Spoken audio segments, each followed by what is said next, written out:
как же здорово, когда у тебя начался новый день утром. Вот я сижу на качелях, вот летят гуси, мурлычут, здорово, красивое небо, цветут сады.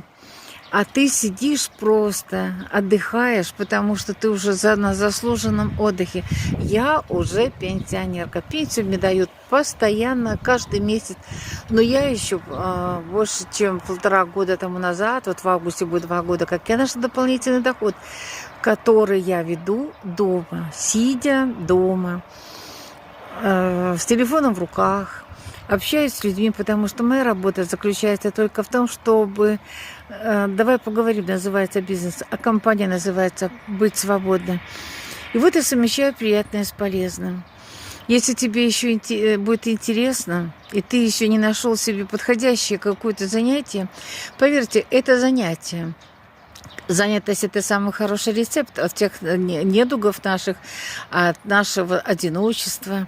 Напиши мне в Телеграм, ссылочка в шапке профиля, я тебя познакомлю с этим проектом.